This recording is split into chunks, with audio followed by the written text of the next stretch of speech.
یہ وہی دن ہے کہ جس میں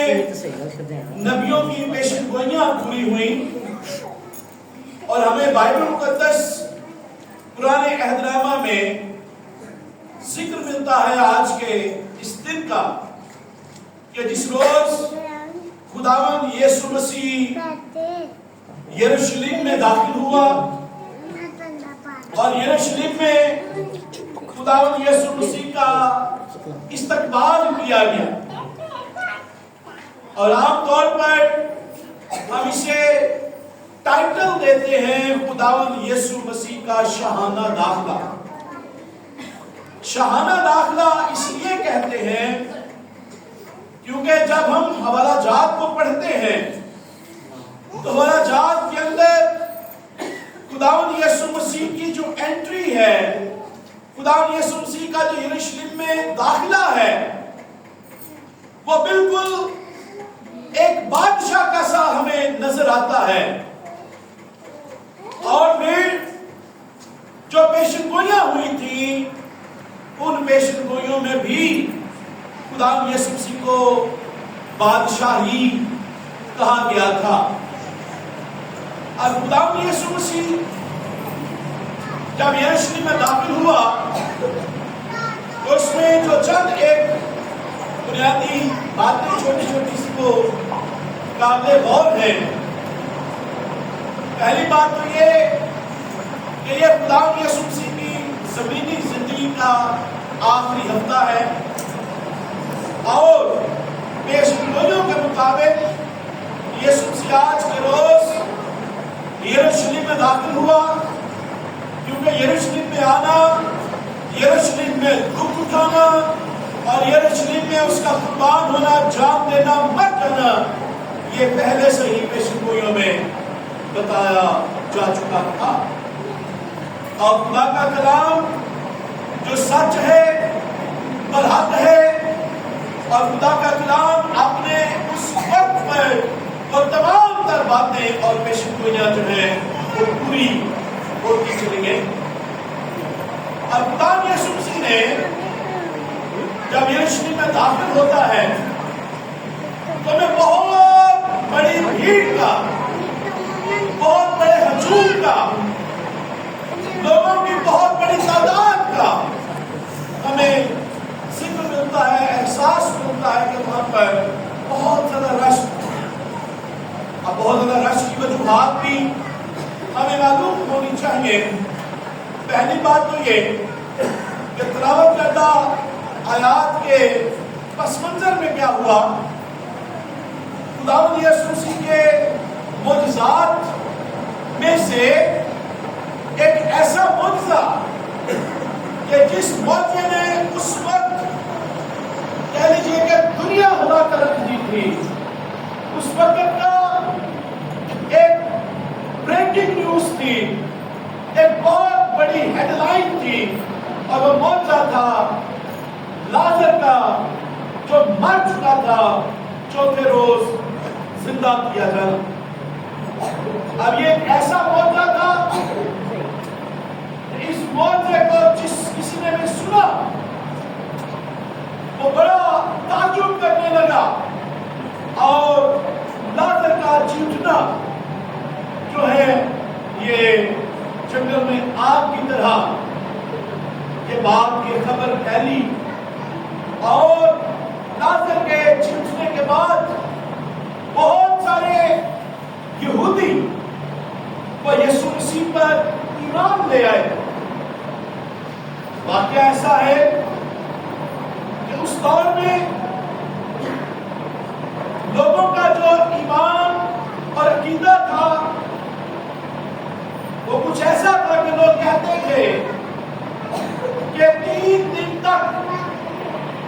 مرنے کے بعد مرنے والی کی جو روح ہے وہ 3 روز تک وہ زمین پر وہ قبر کے گرد وہ گھومتی رہتی تھی، بھٹکتی رہتی تھی، اور جو کوئی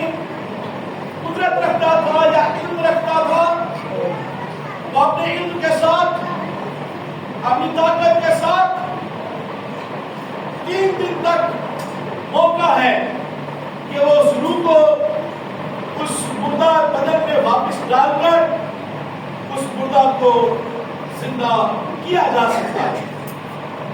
اس وقت لوگوں کا یہ عقیدہ تھا کہ 3 دن تک کسی مردے کو زندہ کیا جا سکتا ہے، لیکن 3 دن گزر جانے کے بعد دنیا میں کوئی ایسا علم نہیں،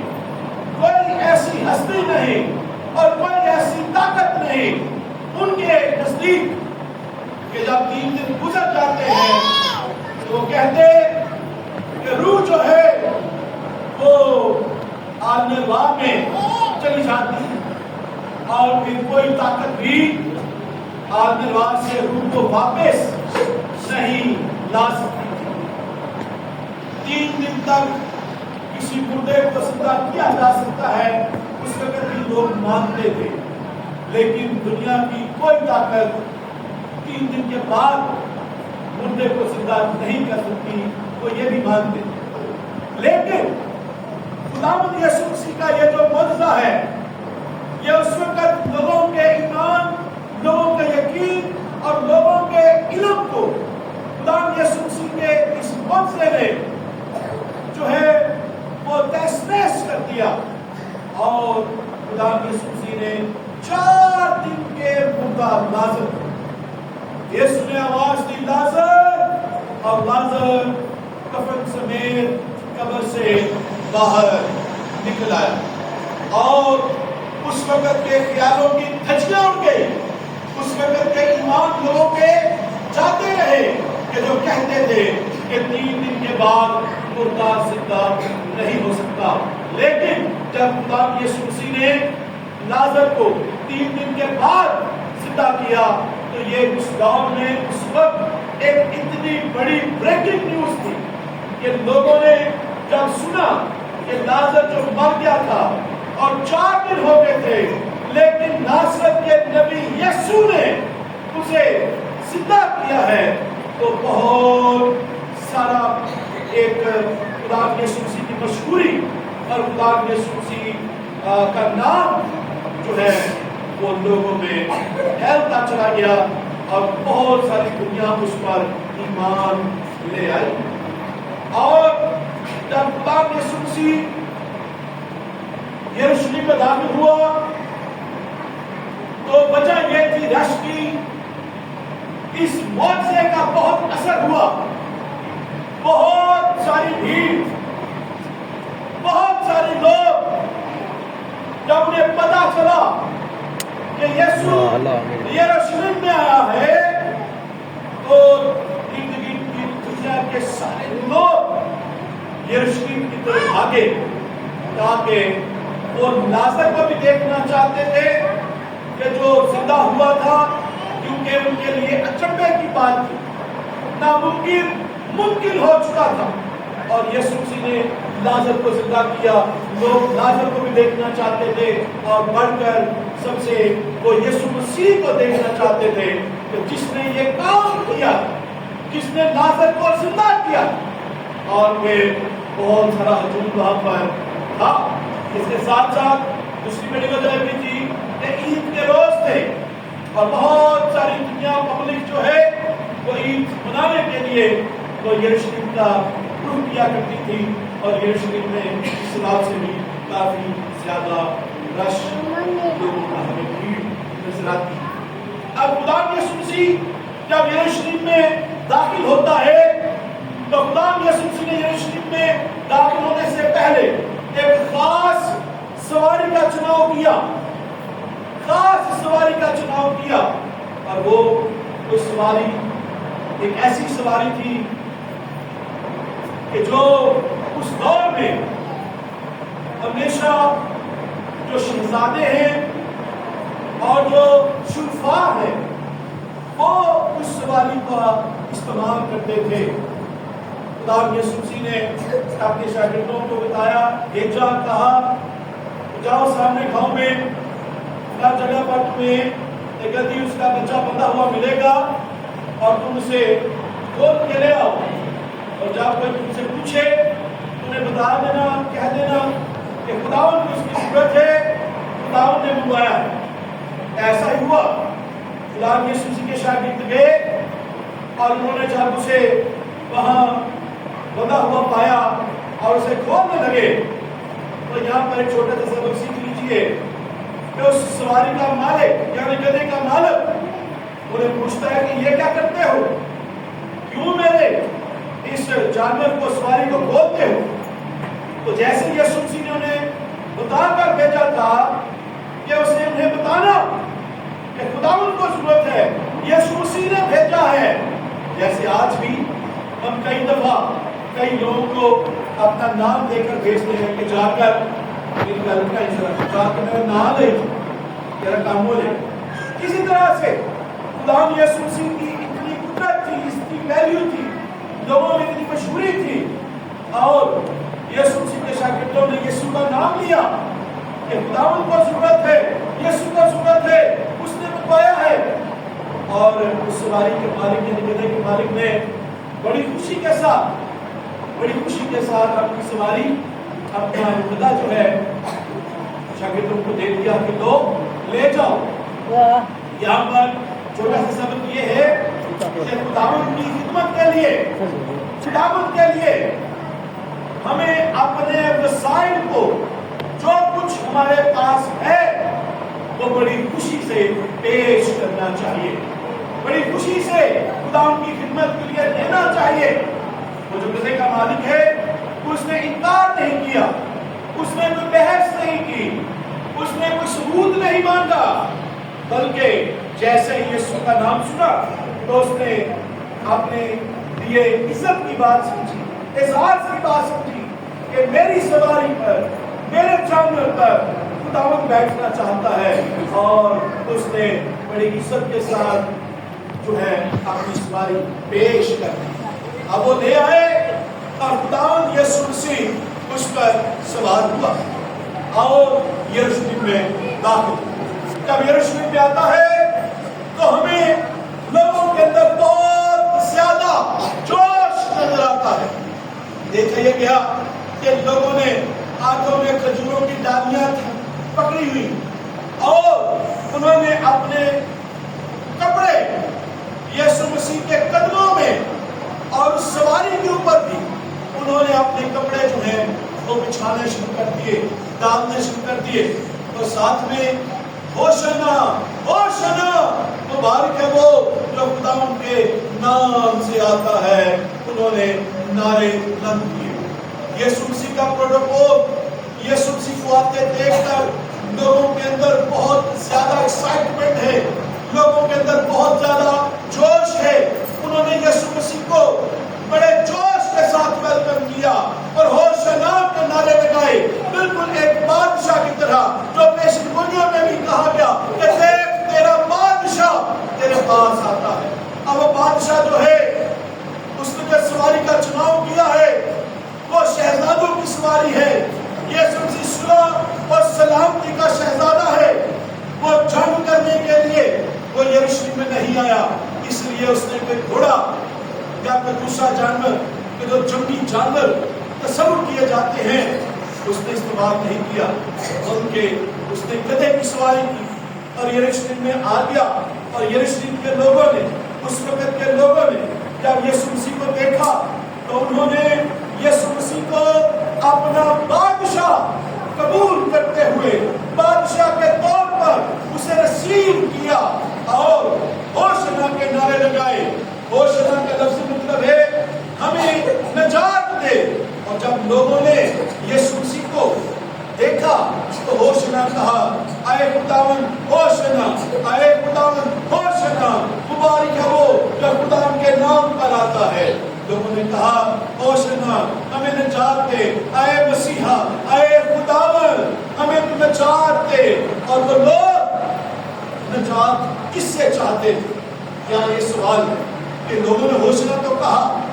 انہوں نے نجات مانگی، انہوں نے چھٹکارا مانگا، انہوں نے خلاصی مانگی، لیکن یہاں پر یہ بات قابل غور ہے کہ انہوں نے ہوشنا کے نعرے لگائے، لیکن وہ نعرے کس لیے تھے؟ وہ جو لوگوں نے نجات مانگی تھی، وہ جو لوگوں نے چھٹکارا مانگا تھا، وہ جو لوگوں نے خلاصی مانگی تھی، وہ جسمانی بادشاہ کے طور پر وہ جسمانی سوچ کے ساتھ انہوں نے یسوع مسیح کو ویلکم کیا، اس سوچ کے ساتھ ویلکم کیا کہ یہ اپنے باپ داؤد کی بادشاہت کو قائم کرے گا، سلیمان کی اس بادشاہت کو قائم کرے گا، اور اس وقت کی جو رومی حکومتیں تھیں ان لوگوں کا یہ خیال تھا کہ یہ رومی حکومتوں کو ختم کر دے گا، کیونکہ لوگ رومی حکومت سے بڑے بیزار تھے، لوگ رومی حکومت سے بڑے دکھی تھے، اور لوگ رومی حکومت سے جان چھڑانا چاہتے تھے، رومی حکومت سے خلاصی پانا چاہتے تھے، رومی حکومت سے چھٹکارا پانا چاہتے تھے۔ تو لوگوں نے جب یسوع کو دیکھا، یسوع کو ایک ایسی امید کی صورت میں دیکھا کہ یہی وہ شخص ہے، یہی ہمارا بادشاہ ہے، کیونکہ اس کے پاس قوت ہے، اس کے پاس قدرت ہے، اس کے پاس طاقت ہے، اس کے پاس بہت سارے لوگ ہیں، اس کے پاس بہت زیادہ مین پاور ہے، اور یہ ایسے رومی حکومت کا تختہ الٹ دے گا اور اپنی بادشاہ کو قائم کرے گا۔ اور وہ سمجھتے تھے کہ وہ ہمارا اپنا بادشاہ بن جائے، ہمارا اپنا بھائی، ہمارا اپنا ناصرت کا شخص، ہمارا اپنا ناصرت کا نبی، ہمارا قریبی، وہ ہمارے درمیان میں گھومتا پھرتا رہا۔ لوگوں کے اپنے اپنے جذبات تھے، اور لوگوں نے جس طرح کا تعلق تھا اسی نظر سے دیکھا کہ کوئی گل نہیں، اپنا بادشاہ جب مان جائے گا تو موچے لگ جائیں گے اور رومی حکومت کے تختے الٹ جائیں گے۔ انہوں نے ایسا ہی سوچا کہ یسوع مسیح اس زمین پر یروشلم میں بادشاہ قائم کرے گا، اور یہی ان کی ایک مس انڈرسٹینڈنگ، یہی ان کی ایک ایسا خیال تھا کہ جس خیال کی وجہ سے ان کی بات میں امیدیں کم ہو گئی۔ تو یہ کہ وہ لوگ رومی حکومت کے ستائے ہوئے اور چاہتے تھے کہ کوئی آئے اور آ کر رومی حکومت کے تختے الٹ دے اور اپنی بادشاہت کو قائم کرے۔ اور جب انہوں نے یسوع کو دیکھا، یسوع کے معجزات کو دیکھا، یسوع کے کمالات کو دیکھا، یسوع مسیح کی فین فالوئنگ کو دیکھا، انہوں نے سمجھا کہ یہ شخص بڑا کارآمد ہے، بڑا موزوں ہے، بڑا ویلیویبل ہے، یہ ہمارے لیے پرفیکٹ ہے جو بادشاہ بنے۔ لوگوں نے اسے بادشاہ کے طور پر ویلکم کیا اور نجات کے نعرے لگائے کہ ہمیں نجات دے، ہمیں مخلصی دے، ہمیں چھٹکارا دے رومی حکومت سے۔ لیکن یسوع مسیح چھٹکارا دینے کے لیے آیا تو تھا، مخلصی دینے کے لیے آیا تو تھا، نجات دینے کے لیے آیا تو تھا، لیکن رومی حکومت سے نہیں، گناہ کی دلدل سے نکالنے کے لیے، اس موت کے چنگل سے آزاد کروانے کے لیے کہ جب انسان گناہ کر کے اس گناہ کی دلدل میں دھنستا چلا جا رہا تھا، موت کے چنگل میں پھنستا چلا جا رہا تھا، یسوع مسیح کو اس میں سے نکالنے کے لیے، وہاں سے خلاصی اور چھٹکارا اور نجات دینے کے لیے یسوع مسیح زمین پر آیا تھا۔ اور انہوں نے یسوع مسیح کے لیے نعرے لگائے، انہوں نے کھجوروں کی ڈالیاں لہرائیں، اور کھجوروں کی ڈالیاں بھی اس بات کی نشاندہی ہے کیونکہ کھجوروں کی ڈالیاں اس وقت فتح مندی، وکٹری، جیت کا نشان تصور کی جاتی تھی۔ ایک طرف انہوں نے نعرے لگائے اے بادشاہ ہمیں نجات دے، اور دوسری جانب انہوں نے کھجوروں کی ڈالیاں لہرا کر یہ بھی سائن دیا کہ ہمیں نجات مل گئی، ہمیں چھٹکارا مل گیا، ہماری فتح ہو گئی، کیونکہ یسوع مسیح کا وہ شہانہ داغ تھا۔ ایسا بڑا خوبصورت منظر جب ہم نے دیکھا تو وہ لوگ یقین کرنے لگے کہ ہمارا بادشاہ آ گیا ہے اور اب سارے معاملات بالکل سیٹ ہو جائیں گے۔ لیکن خدا یسوع مسیح اس لیے تو اس زمین پر یا یروشلم میں داخل نہیں ہوا۔ یہی وہ دن ہے کہ جس میں جب خدا یسوع مسیح یروشلم میں داخل ہوا تھا تو خدا یسوع مسیح یروشلم کو دیکھ کر رویا بھی تھا۔ یسوع مسیح نے اس روز یروشلم کے لیے آنسو بھی بہائے تھے۔ میں کیوں وہ رویا تھا؟ کیوں اس نے آنسو بہائے تھے؟ تو خدا یسوع مسیح رومی حکومت سے تنگ نہیں تھا کہ وہ بھی تنگ تھا تو اس لیے اس نے بھی آنسو بہائے، بلکہ خدا یسوع مسیح نے جو آنسو بہائے وہ